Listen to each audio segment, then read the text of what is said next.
most of my closest friends know that I consider myself a Tayari Jones light stalker. Like I'm not the person that you gotta be worried about, but I am the person who is just filled to the brim, inspired, forever in awe. I was so pleased when Tayari Jones' book, An American Marriage, was chosen by the Oprah Book Club.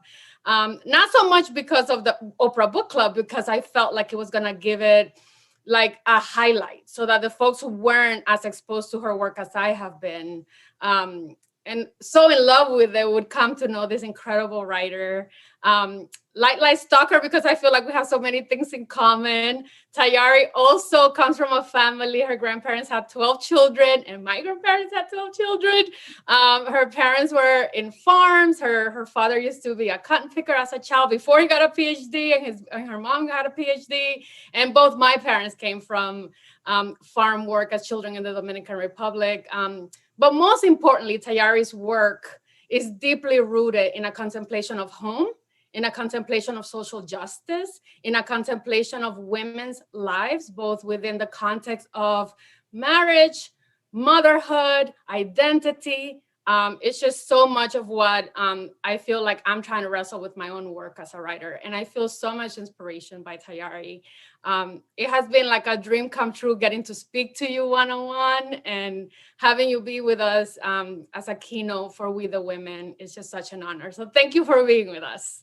Well, thank you for having me. I'm delighted to take part in this. We're so excited to get started and to ask you a few questions about your work, about your viewpoints on the things that are happening around the country. So, Maho, do you want to take the first question? Yeah, I'm happy to. I thought maybe we could begin with home, Tayari. You know, one of the things that strikes me as so beautiful about your work, it's such a rich celebration of a very particular place, right? Atlanta, which we all know is your hometown. And I think Atlanta is a very special place because it's something like the Black Mecca for folks like me, quite honestly. You know, I'm an immigrant to this country and I'm a Black woman, I'm South African. When I think about where in the country are Black people thriving, and particularly Black women, I think about the women in your novels. You know, I think about Dana and her sister living in Atlanta. I think about Celestial building her business in Atlanta. And I wonder for you, growing up in Atlanta as a young Black girl, what was that experience? Especially because we live in an America that we famously know doesn't necessarily celebrate people who look like us constantly, right? In big media. And I'm curious, especially for somebody from South Africa who grew up in apartheid, what was it like for the mayor to look just like you, the trash person who comes in the morning to look just like you, the school teacher, like that constant celebration and affirmation of you're enough, you matter, we love you, we see you? You know, it's funny when you live in an environment. I don't know that I walked around every day feeling loved and affirmed. Yes, the mayor was a Black man, and so was the trash collector. I think I just felt it was just kind of in the water. I was actually much older when I found out that other people didn't have these kinds of models. So when I was coming up in Atlanta, it's true. Anything I could imagine any person doing, I could imagine a Black person doing because, well, who else would do it? Because I didn't understand that Black people were a numerical minority. I had heard this, and I guess I understood it intellectually, much in the same way that you know intellectually that the world is in fact like 80% water. Your Yeah. body is 80% water, but you feel like, is it? I mean, if I am water, how am I here solid? How am I sitting here on this ground? So that was a big part of my understanding. But one thing that I didn't really get growing up is that I did not understand the full range of possibilities for myself as a woman. I think that when I was coming up, I often say this, when I was a teenager, the question for girls was really, is she a nice girl or a fast girl? These are the questions. And if you, for example, were good in school, it didn't necessarily mean that you were smart or an intellectual. It was seen as an expression of your character, right? Like you are a good, diligent girl who gets her lesson. which is a very different question than saying you're brilliant or you're, intellectual or intellectually curious. It meant that you were nice because, to the best of my knowledge, no one has ever gotten pregnant in the library. And that Mm, was really the question, particularly in 1980s. Don't get pregnant, don't get pregnant. So I didn't understand that my love of writing, et cetera, meant that I could be a writer. I thought it meant this was something that I did because I was a nice girl, writing little poems rather than chasing boys. But it wasn't until I went to Spelman College, an historically Black college for women, that I saw Black women in charge of something. And it wasn't that I hadn't seen Black women as teachers or Black woman who was the principal of my high school, but the idea of a Black woman in charge of something because that throne was hers to claim. You know how when we say, like woman-headed household, that means the man is not there. mhm. That's all it means. It's like a position she has by default. Like there's been some great cultural crisis, and as a result, we have just like ruined our patriarchy and lead. But when I was at Spelman, Johnetta Cole was our president, and it was her seat, and it changed my life. Hmm. So you want to go? You have a follow-up?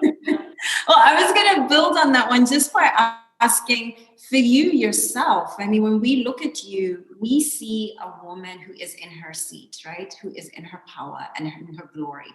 I was just reveling in your Vogue cover shoot. I'm forgive if I'm misspeaking. It's not necessarily the cover, but you're in Vogue, and you look like a cover girl to me. It's just like full on glory.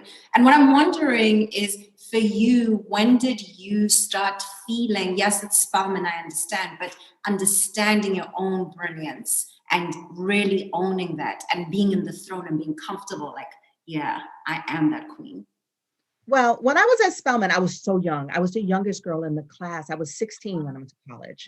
So no, I did not believe myself to be in my full power at 16, which I think is good. I don't think that was Yep. appropriate. I wasn't in my full power. I just saw that power was possible. And I had mentors who were in their power. So I knew that there was some power for me to grow into. And I felt like it was a perfectly real possibility that I could, in fact, inhabit that space. But it wasn't until I was about 25 or 26. Was I that old? Yeah. I was in graduate school getting a PhD that I did not want. Mm, Felt a lot of pressure to go to school and get a PhD. My parents had PhDs, and I had this scholarship to go and study. And I went to Iowa, the University of Iowa, to do a degree in literature, not a degree in creative writing. I didn't even know people were doing degrees in creative writing. And I didn't know it was possible. And so I saw these people and they were saying they were the writers. And I said, oh, I'm a writer. And they just kind of like, no, we are. And I still remember that. And I actually still remember some of them, and I see them around and I don't say anything. Things. But I wanted to do creative writing. I wanted to do like I saw these white people doing and do creative writing. And no one thought it was much of the idea. But I wrote a letter to my mentor, Pearl Clegg. She's a playwright. And I told her how upset I was just writing, 4 pages back and forth. And then she sent me back a postcard and it said, your life is just that. It is yours. It is yours to do with what you please. And that is when I decided that I was going to take control of my life and I was going to try to be a writer. I didn't know how long it would take or what I needed to do, but I quit the program. I started teaching adult literacy, where I wanted to really interact with people and do some work that felt meaningful. And I wrote a book, and it was a terrible book. It was a dog of a book, but it was finished and it was mine. And I said to myself, self, if I can write one book and it's terrible, I can write another one, it'll be better. And if I need to write another one, it will be better. It was all about me trying to improve. And I feel that is when I came into myself, even though I didn't have any awards, accolades. I had nothing I could hold in my hand to say, look, it has happened. But what I did was I saved my money and bought a very elaborate machine no one had heard of. It was called a laptop computer. Computer that you could hold on your lap. And it cost like $1,000. I saved and saved, and I wrote this book. And that, I think, is when I felt like, I don't know if I'm going to be successful, but I know I'm going to try. And that's where your power is when you say you will try, because you cannot control the world's reception of your efforts. You can only control your effort. Mm, I love that. Mhm. I want to stay in this theme of like where you get inspiration for your work. And then I'm really curious to hear your thoughts on like what you hope your art will do in turn for the world. So I know from reading that leaving Atlanta, there were two children who were part of the original murder victims. Two of them went to school with you. Then I've heard that for Silver Sparrow, you in one interview had mentioned that you wrote it really as a tribute to your sisters who grew up far away from your own home, part of your dad's second marriage. And then famously for an American marriage, we've heard you talk about overhearing a couple talking about, you wouldn't have stuck around waiting for me for 7 years. And so I was really, I was thinking a lot about how like the world has given you inspiration, or you have grabbed the inspiration, sometimes from really tense or painful experiences, and then have transformed it into art. And I just wonder if you can talk a little bit about what you hope in turn your art will do in the world. I think we all have inspiration. Well, I think there are inspiring things all around us. And it is a matter of almost kind of training yourself to see a story where someone else may not see one. For example, my first novel, Leaving Atlanta, is about growing up in Atlanta during the child murders. There were hundreds of thousands of Black children who grew up in Atlanta during the child murders. There were, hundreds, if not thousands of us who knew the missing or murdered children. So that was a story for any of us to write. But for whatever reason, it moved me all those years that I wanted to transform it into writing. And what I hope for with that book is really to tell those of us who grew up like I did that we did not hallucinate our childhood, because we stopped talking. There's a lot of talk about why kind of general American pop culture had forgotten the Atlanta child murders. And America loves serial killers, but no one really talked about the child murders again until very recently. But it wasn't my goal to get America to talk about the murders. I really wanted to discuss it within my generation, to say, what happened to us? How are we different than other children? How does that affect the adults we are now? So that was really my goal, is to bear witness for those of us who had borne witness. I think when you're a Black writer, there's this idea that your purpose of your work is to bring your voice out so that others can see what happened to you. But that has never really been my thing. I've always really primarily imagined the readership of my books to be the people that experienced whatever I'm writing about. Because if I'm writing about it, I feel like there's some emotional unfinished business there. And I want us to finish that business together.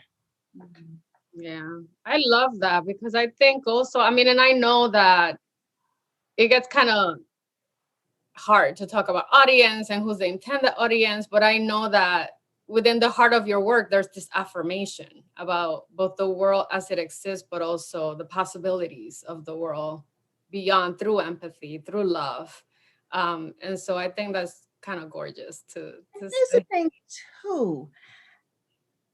You have an intended audience in your heart, but the actual audience is not limited by that intended audience. Because if we think about our own reading experience, like when I was a child, I used to read those Stephen King books.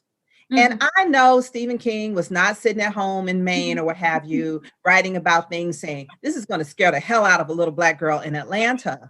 Nevertheless, this little Black girl in Atlanta, it did in fact scare the hell out of me. It never occurred to me to say, I am unafraid because I'm a Black girl in Atlanta and that clown is in Maine. So I think that your intended audience is kind of a spiritual thing between the writer and the page, but it does not in any way, it doesn't prescribe who will read it, who will be moved by it.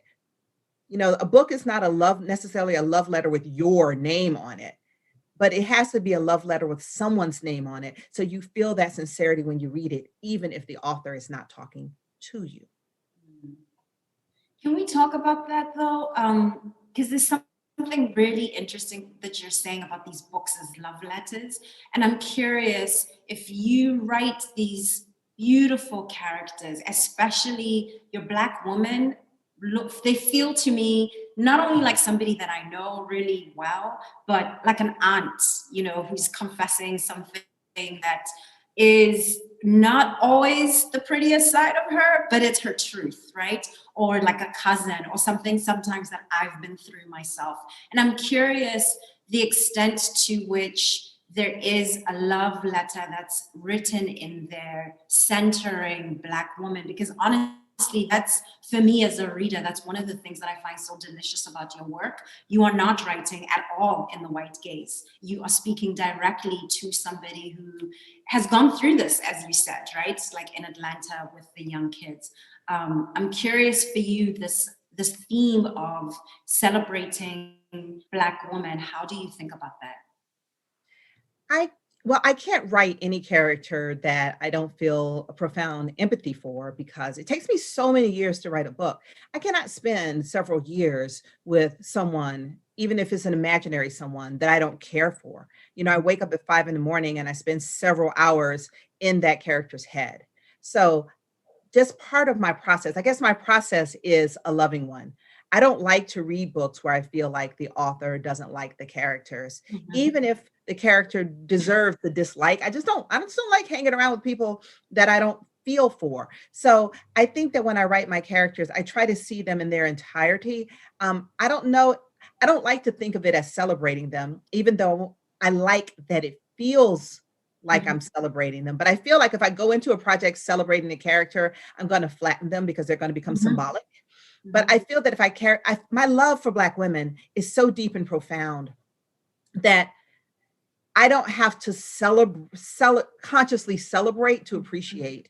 And the greatest appreciation you can give someone is to tell their whole selves. Because if you clean up the edges, then what you're telling that reader is who you really are isn't a celebration. I had to hide that. Whenever you hide something, it's because there's shame there. I am not ashamed of Black women, even when they make bad choices. I'm not ashamed. And so because I'm not ashamed, I feel like I can write fully and freely in a complex way.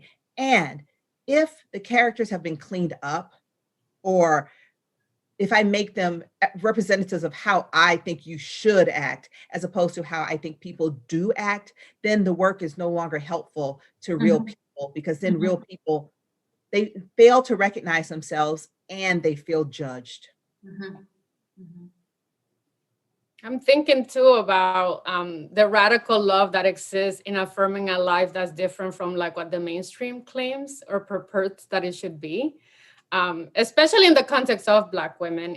A lot of your books are really talking to a middle class experience, which isn't always what's highlighted in shows or in movies about the Black community in this country. I also think about how you wrestle with these ideas of like, what is a family? Like what happens when a bigamist has two families?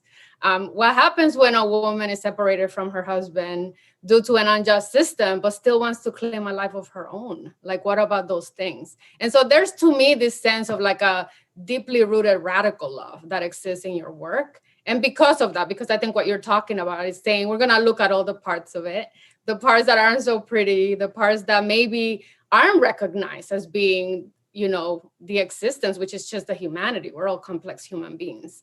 And that's one of the things that brings me always back to your work. I reread your books a lot because I think there's always more there, because there's nuance and complexities. So I'm just wondering, how do you practice radical love for yourself?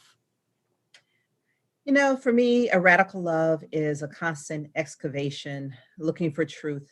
And a radical love is to try to be a radical understanding. Like, I think about Toni Morrison, and Toni Morrison had so much understanding for her characters. Like, you think about Beloved, Setha, she kills her baby and you're horrified, yet you understand.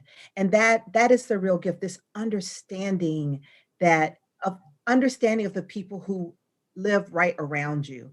I feel that Morrison dares you to judge any Black person negatively, no matter how badly they behave. Because those people show out.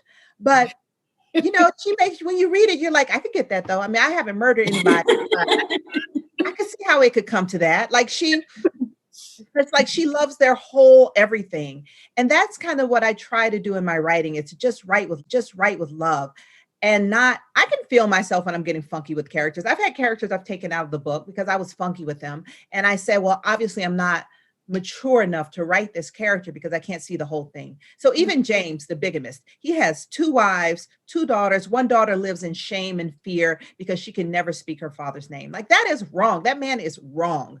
So when I say that I write him with empathy, I don't write to excuse him. People read it and they're enraged with him, but this is what I do understand about him. I understand that when if you were to say to him, James, what are you doing? James would say, listen, anytime a woman has come to me and said she's having my baby, I have married her. I have left no woman unmarried. There's no child who can say she doesn't know her father. I have done the right thing and I did it twice, which is true. It's true, it's wrong, but it's true. But he has a leg to stand on.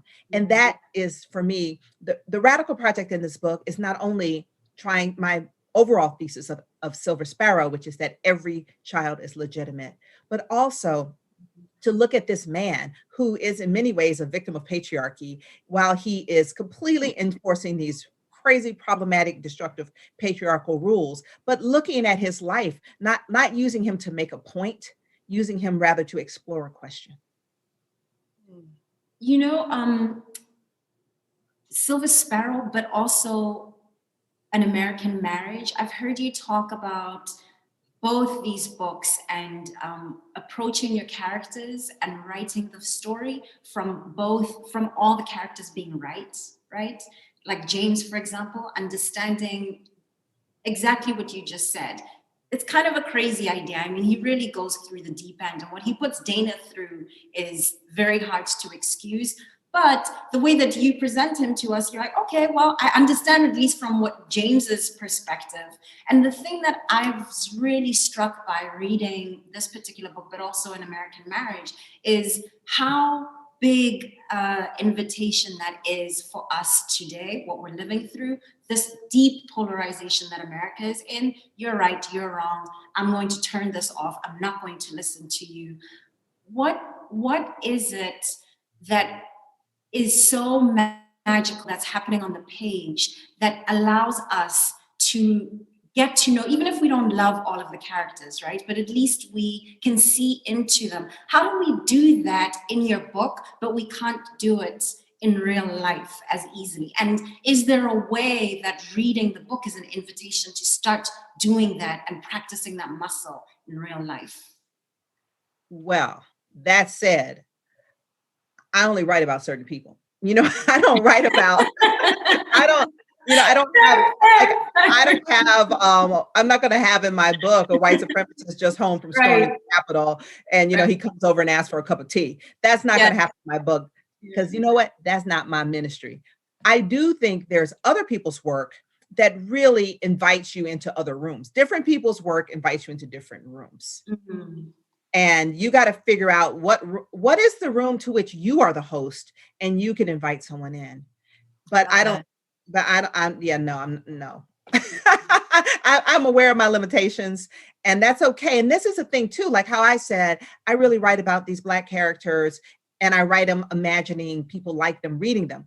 I do think that there are Black writers who write to this white gaze. Everyone's talking about the white gaze. However, I don't do it because that's just not my wheelhouse. But don't you think somebody needs to talk to these white people? So I think that the people who do that work, I don't think they should be maligned for it because it's important work. And I know that sometimes other writers feel like, oh, he or she is getting ahead because it's all about the white gaze. And they probably are getting so-called ahead. But I will tell you this. When you go to their book signings and you hear the kinds of questions they have to deal with, they earn every cent. I mean, they often I don't speak to hostile audiences. Hostile people don't really show up to my book signings. I mean, sometimes they, get mad and talk shit on Amazon or something, but they don't get up, get dressed, put on some shoes and confront me about daring to write about Black women, where some other authors who engage the white gaze in a different way. Because when you engage the white gaze, They gaze, they feel engaged, they get up, they put on their shoes and they come to your book signing. And I have just seen the damage and that hard work, my colleagues have done. And I don't think it's right. So I don't like to say I am somehow noble because I don't do the white gaze and this other person is somehow pandering. We got different, it's like we all have different demons. How could I be writing about for the white gaze when I grew up in Atlanta? I didn't even know that was that many white people out there gazing. So how am I supposed, there's no way that would become my life's work. But there are other people who grew up isolated, the only Black person in their world, and they are talking back to that gaze. So, God bless them. That's all I'm saying. Their work is meaningful work. I'm just grateful. Whew, it's not mine. Good. So I want to kind of stay there for a little bit, because one of the things that I wanted to hear you talk about is this concept of like perceived terror versus lived terror, which is a really big theme in your work. And so in one of the interviews that I read, it was the Paris Review, you said, what is a danger to one is a danger to all. And that's very important, particularly to activism. And so in thinking about what has happened in Georgia, so I've been thinking a lot about how Georgia flipped blue. We were all about to go crazy the day that Georgia flipped blue. I mean, we were all waiting. And then within a few hours, there's an insurrection. All hell breaks loose. We all are like on the edge of our seats. I was supposed to go to Target with my kids, and I was like, we cannot leave the house. Like I felt like we don't know what's about to happen. We don't know if there's a coordinated attempt.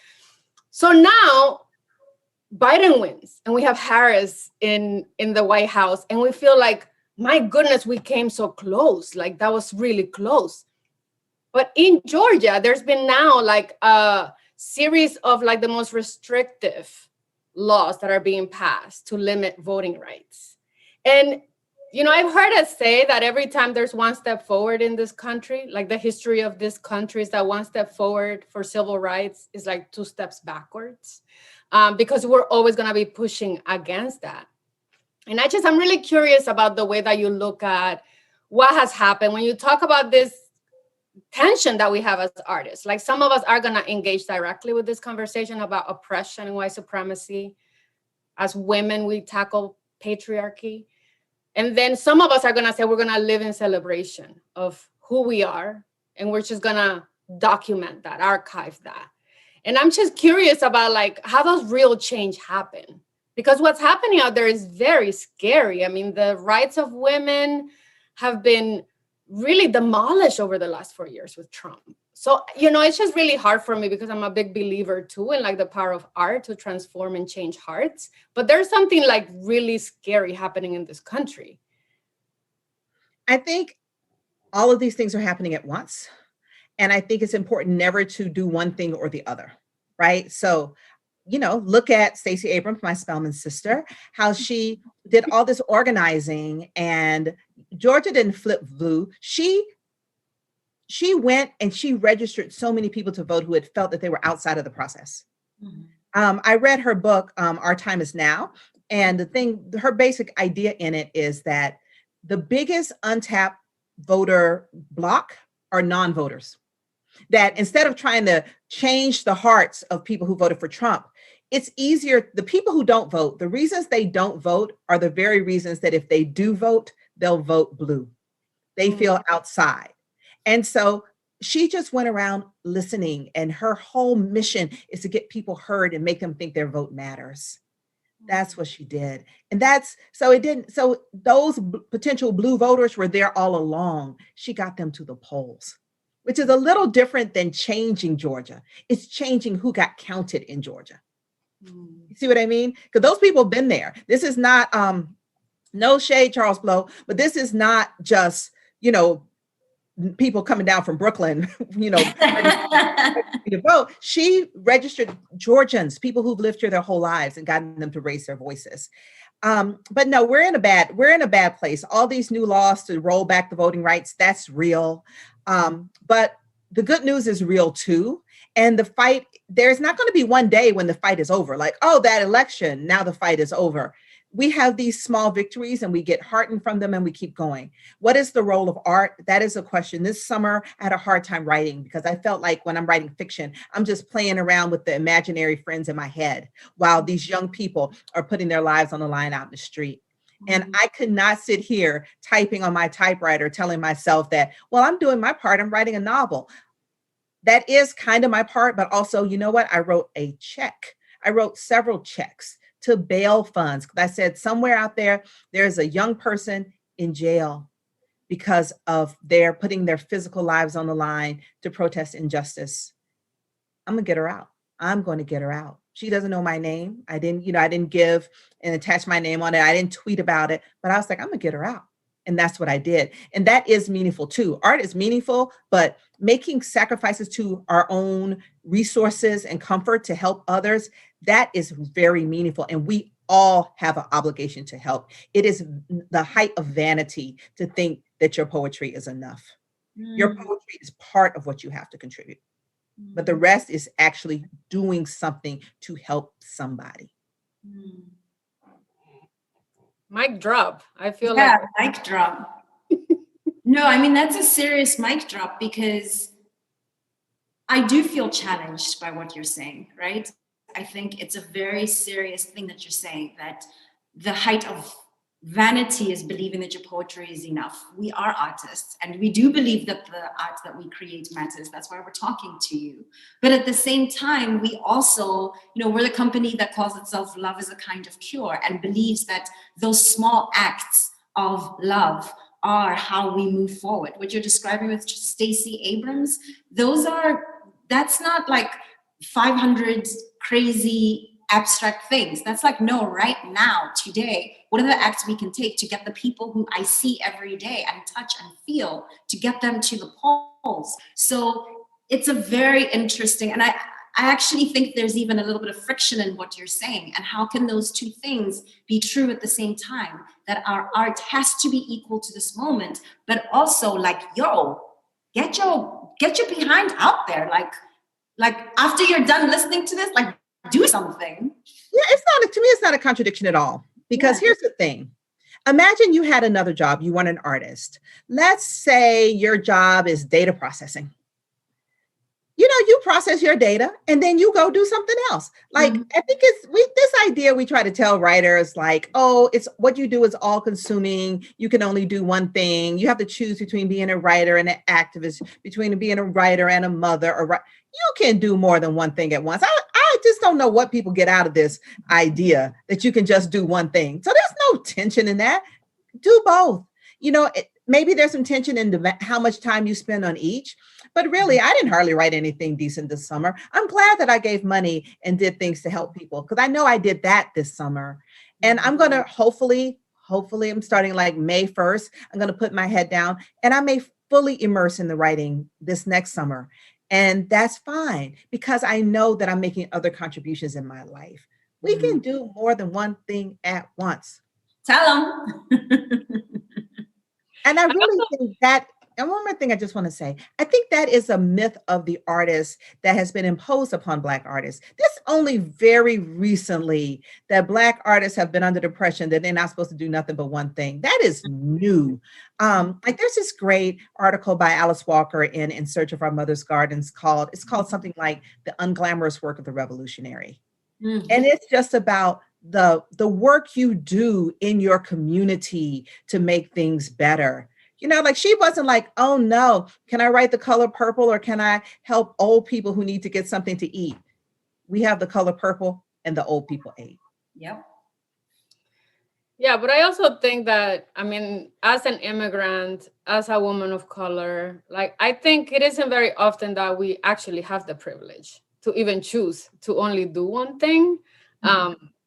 It is in my experience that most of us are caretakers, whether by choice or by necessity of our families and friends and neighbors. And, especially when I think about, the way that your work wrestles with these issues of like as feminists, just even showing a woman wanting to like pursue her own life, to like exist and be happy outside of the confines of marriage, outside of the confines of motherhood. Like that is a radical thought that I think a lot of us as women of color are indoctrinated into thinking that, like, that makes you, like you started saying at the beginning of this, like a bad person. Like the fast girl is the girl that's out there having a good time, not the girl that's, taking care and putting everybody first.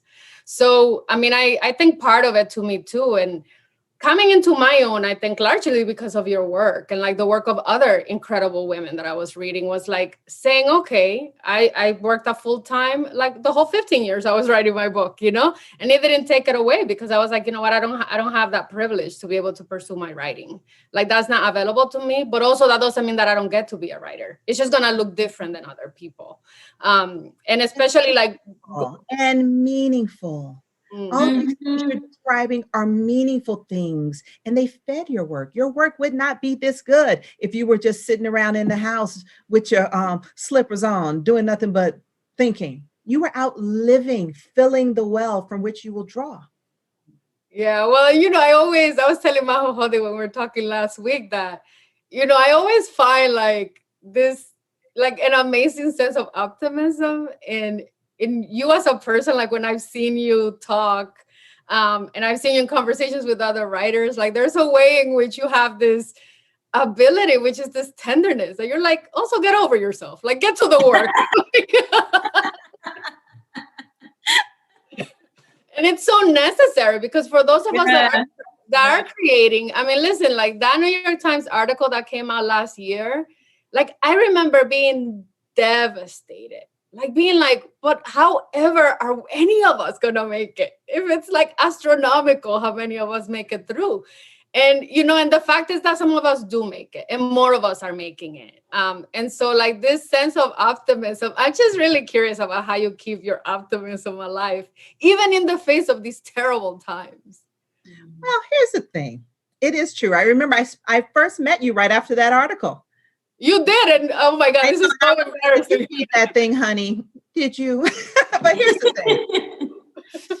I think one of the great gifts of my life is that my early mentors were not women who had at that time had this kind of success that the New York Times would even think to write about, right? Like my mentor, Pearl Clegg, she used to do like this. She, at the time when I met her, she was self-publishing her work. She and her husband would put on this show. It was like a speakeasy, and they had like a smoke machine in there. And there were all these Black artists whom you will never hear of. I don't even remember all their names, presenting their work. And I was like, that is what I want. I never, as a young person, watched the National Book Awards and thought, that is what I want, the way I did sitting there watching like some guy play a saxophone and his girlfriend that's 25 years older than him is reading her poetry. And I was like, what I wanted was this Black expression. And that Black expression was not determined on anybody's book advance or what percentage of Black people got this or that. So I wasn't trained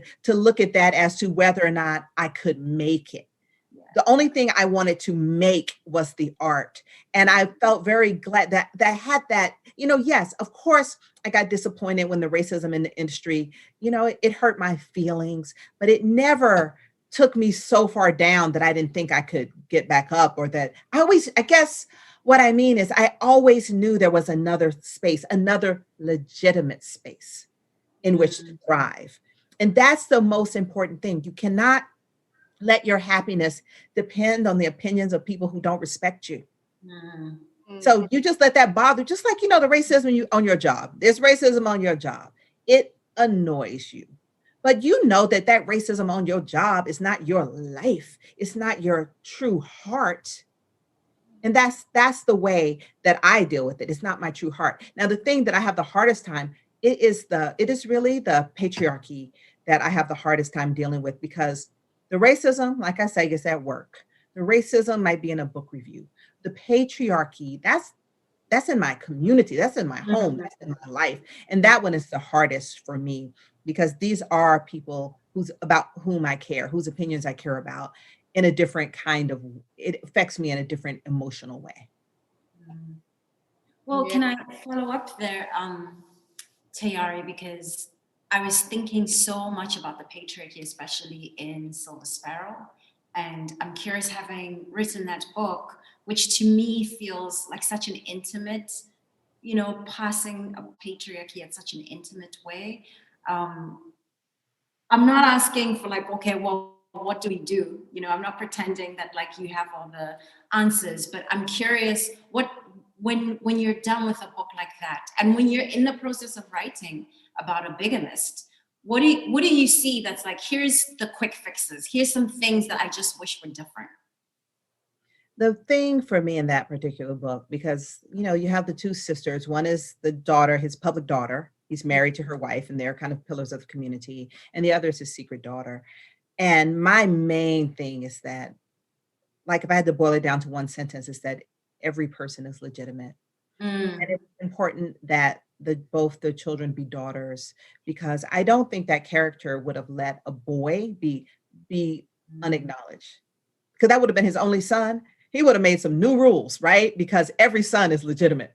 This idea of, because he was disappointed that he never had a son. And so if he had one. So I wanted to say every child is legitimate. And the way you bring up any point, like, how in the Bible, Matthew, what is it? What you have done unto the least of these, you have done unto me.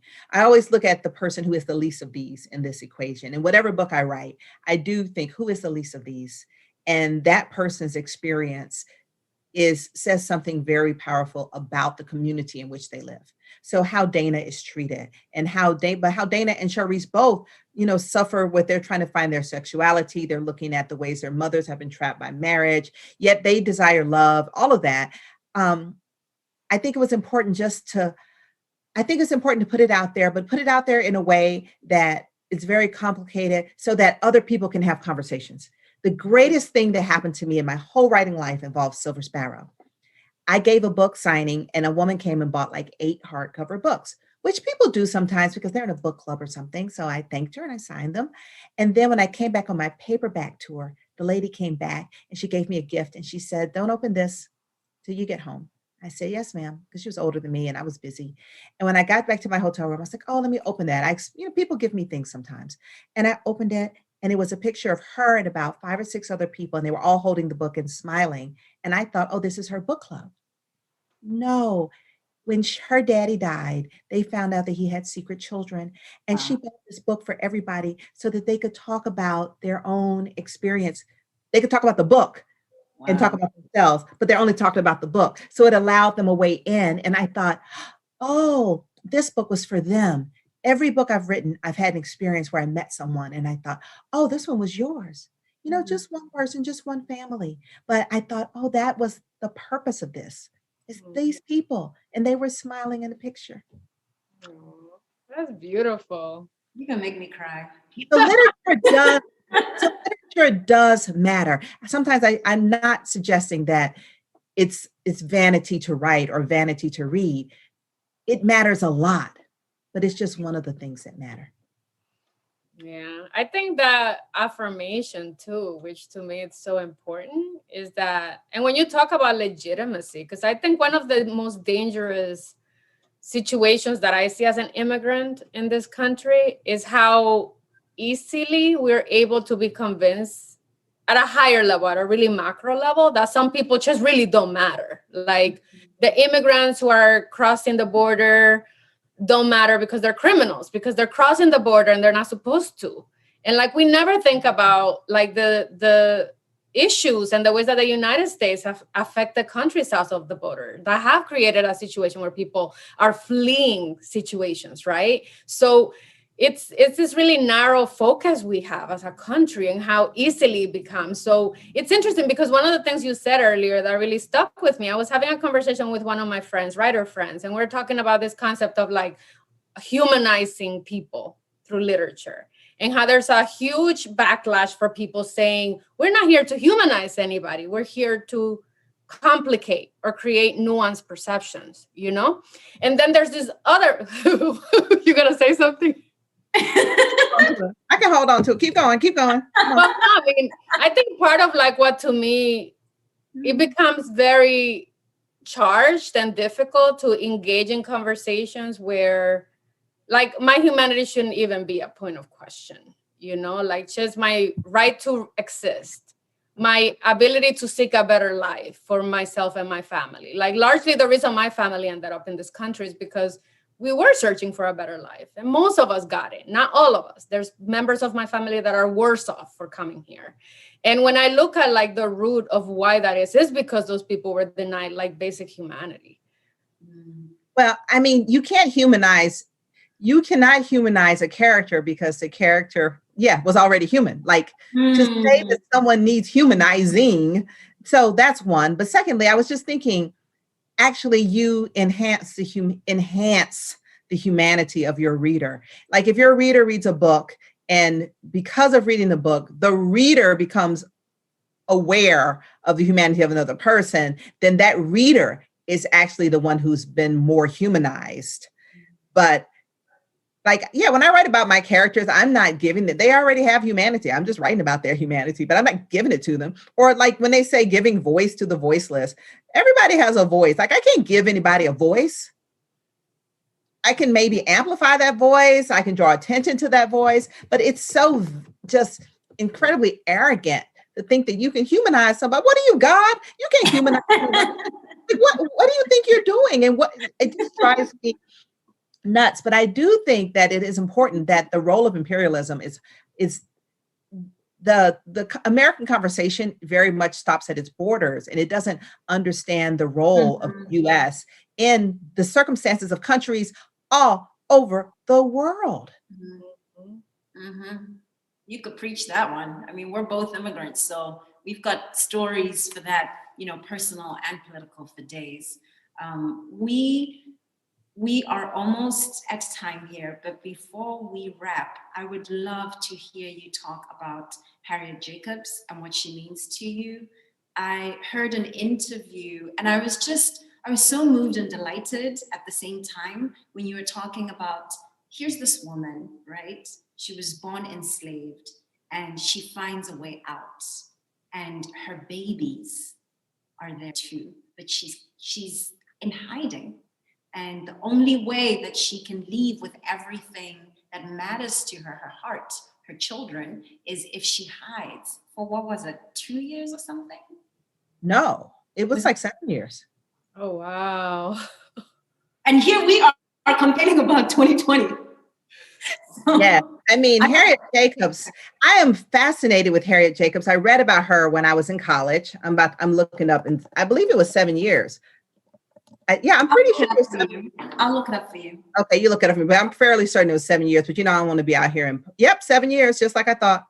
There you go. I just didn't want to be on the record being wrong and be a disgrace to my professors at Spelman College, where Incidents in the Life of a Slave Girl was required reading. She wrote her book under the pseudonym Linda Brent because at the time it was very scandalous because she wrote about being an enslaved woman and being sexually assaulted. And she ended, so the slave owner wanted her sexually, and she said no. And one of the things that's interesting about Harriet Jacobs is that, you think about Frederick Douglass, and he talks about learning to read and how that gave him all of his strength and power.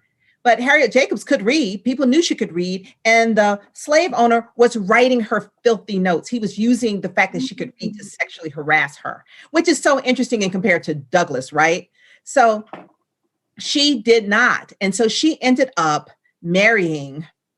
Well, she couldn't marry. She ended up being with a white man from another plantation whom she didn't want to be with him either, but she could choose that. But her grandmother was so appalled because she was unmarried that her grandmother just, viewed her as she has become a fallen woman. So she became a fallen woman to give herself this bit of empowerment. But her children were enslaved because she was enslaved, and children follow the condition of their mother. So her children still belonged to the slave owner. And she escaped by hiding in a little crawl space in the attic. She couldn't even stand up. Like every day or so, her grandmother would come and move her arms and legs so she could get some circulation. There was a little hole in the crawl space so she could look down and see her children. And she stayed there for 7 years. And this man, this slave owner, he went looking for her, kind of like Una Judge, never caught, the woman who escaped from George Washington. And he the principal of it. And he had people looking for her, and she was right there. But Then, she finally escaped to the north, and all these bounties were out on her head. And these nice white people who had, befriended her up north, they took up a collection and they paid the money to buy her essentially away from the slave owner in the South. And she was enraged. She says, no one will buy me, not even my friends. Hmm.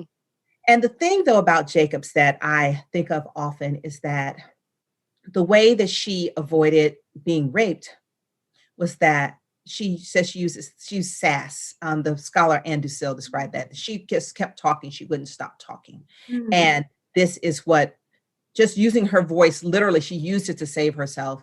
And when I was a young person, I was in a very, very sticky situation. I was tutoring this young man, and he started making advances toward me, and I told him, go away. And he just kept coming. I was so afraid because he was like right here on me, and I would not stop talking. And I know that I felt the spirit of Harriet Jacobs. I knew it. I just kept remembering, just keep talking. And he finally just got so weirded out, he left. And when I moved to Boston to study at Harvard, she's buried right there up the road, really on the same street in which I lived. And I put flowers on her grave because, I wanted her to know, thank you for that, supernatural intervention in my own life. But I think her story is undertold because it is so complex. And I also think of like the Black women who have, like, when she decided to be with that other white man just so she could have agency, and how Black women make sometimes some questionable looking sexual choices to have agency, and how they're just derided and demeaned, but they take their power where they can get it. Mm. Mm. Taking your power where you can get it. And using it for good. And when she wrote that book, she was so brave. Think about this. All Black women were assumed to be whores when she wrote this book. Mm. And so when she wrote this book, and she didn't write it in that tradition of other women who've written books like, I'm a Black woman and I am chaste. Mhm. Respect me in my chastity. She wrote what at the time was a scandalous novel to say that a slave girl never had the opportunity for innocence. And she put herself up there as the face of that. I mean, she is under celebrated. I would like to start a revival. Somebody is in the market for, kicking up a revival. Let me know. I am down. I will kick up. We're doing it tonight. We are gonna do it today. Because listen, I mean, the truth is that these issues don't go away. I mean, I have a 6-year-old daughter, and I think all the time, like, about the studies that have been done, how, it is assumed that Black girls are not as innocent just by the fact, and this isn't 100 years ago, this isn't 20 years ago, this is last year, where people are talking about this presumption of, like, Black girls being anything other than children. And children. The legacy that when you do make someone's existence illegitimate, it excuses any behavior, And so, listen. But you know what the Black girls have? They have us, they have you, they have me. And we're talking about this, and we're looking after those girls, and we're protecting them, and they can come to us to talk. And we're talking to them about things our mothers didn't talk to us about. So we are making a bigger, safer world for them. There's a long way to go, but they have aunties on aunties on aunties. And I believe that we're taking care of these girls. We can do better, and we will do better, but just the strides we've made in the last 10, 20 years, I am very hopeful for these kids of the future. I think they might be the ones that put us over the top. I believe that. You're here to that. You're here. Yeah, on that note, Tayari, this has been such a remarkable conversation. You deliver everything and then some, both on the page and in conversation. I can't tell you how moved, grateful, expanded. And I mean, I'm gonna be here like taking all of this in for a really long time. And I know after this, Clevis and I are gonna get on the phone and be like, did you hear when she said X, Y, Z? Like, how much Y, Z, B? It's just thank you. Thank you so much. We see you, we love you. And I can't tell you how much your yes means to both of us. The pleasure is mine. I am inspired by you. Like I said, I am hopeful. Clivis asked me, Clavis. I'm sorry, I said that wrong. Okay. I have been, you know how you get in your head that it's one way, then you think it's the other way, then you think you were wrong? Y'all are the future is my point. Y'all are our bright future. And whenever I feel down, I just think about all the exciting work that's being done and the exciting women doing that work. And I think tomorrow, joy come in the morning, and y'all are the joy. Aw, thank you, Tayari. That's amazing.